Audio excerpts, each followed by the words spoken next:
Ito nga po mga kaganapan ng baccalaureate mass nga namin before nga ng graduation. So ito na nga, gagraduate na nga ang mga witches ng Baguio Central University. Charot! So ito na nga, tara! July 24, 2026 nga naganap ang baccalaureate mass namin at naganap nga ito sa Magsaysay sa may Baguio Central University. So ito na nga, ang pinakahihintay naming last moment nga ng mass. Ano ba to? Basta ganap before nga ng graduation. So, gagraduate ng mga witches ng Baguio Central University. Hindi nga ako masyadong magsasalita kasi nga mas nga ito, but baka ano pa ang aking mabanggit.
Excellent student. Kaya nga po, as you graduate from this institution, sabi ko kanina sa aking introduction, that whenever you undertake already the work that has been entrusted to you by God, then if you keep the commandments of God, you will also be excellent in every profession that you will take. Yung iba ko sa atin, yung graduate siguro, ay po mga sa financial management siguro, pero yung iba, hindi na magiging yun yung work. Baka yung iba magiging CEO, yung iba magiging iba yung line of work nila. Same to, kahit yung iba mga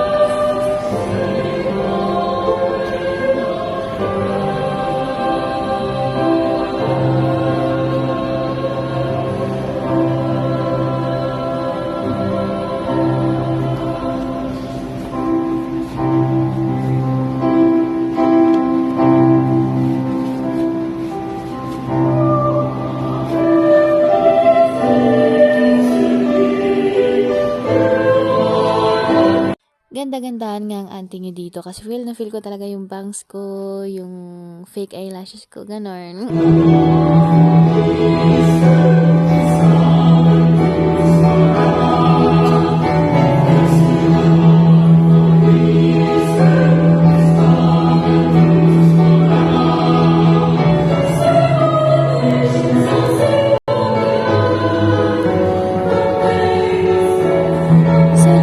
Nagtatapos ang aming baccalaureate mass. Para pa nga sana namin magpa-picture dun sa stage, kaso nga lang sa dami-dami ng mga students na gusto magpa-picture, hindi na nga namin nagawa.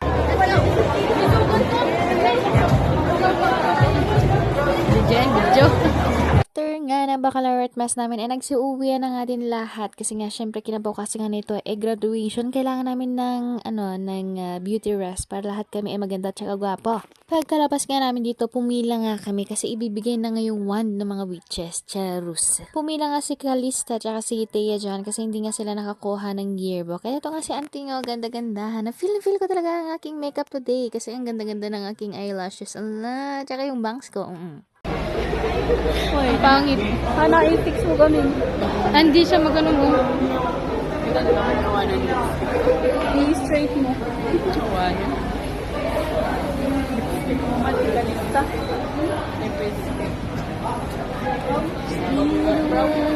At syempre nagutom ang mga babaitang witches. Kaya naman pumunta kami sa Samji para nga kumain. At ito na nga ang last namin kain sa Samji. Charos, di mo sure. Sa lahat nga ng nakainan naming Samji na 199, dito nga kami laging pumupunta sa may baba nga ng SM, sa may YMCA. Kasi nga, basta maganda. Oo. Kung sa karne kasi ang pag-uusapan, meat talaga yung ino-offer dito. Unlike sa iba na grabe, nakatabtaba, makapauma. At nung pagpunta nga namin dito, napansin ko nga, may naiba. Oo, binago nga nila yung pwesto ng mga table at may mga decorations na inibangan ng management. Wow! Kaya naman sa mga kumare at mga kaibigan ko dyan, ayaban ako, taman tayo ang samjin.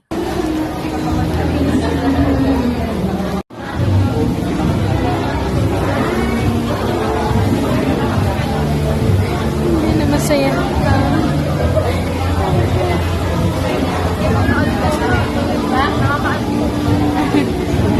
After ko nga kumain, hindi pa pala ako tapos. Nagpahinga lang ako dyan. Pero ito, grabe, napaka-haggard. At saka puro talsik ang aming uniform dyan.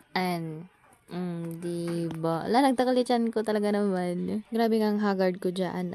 Tsaka grabe nga, makapabuntis gaya ng mga katisamji. Grabe talaga. Kita mo dyan ko. 5 months.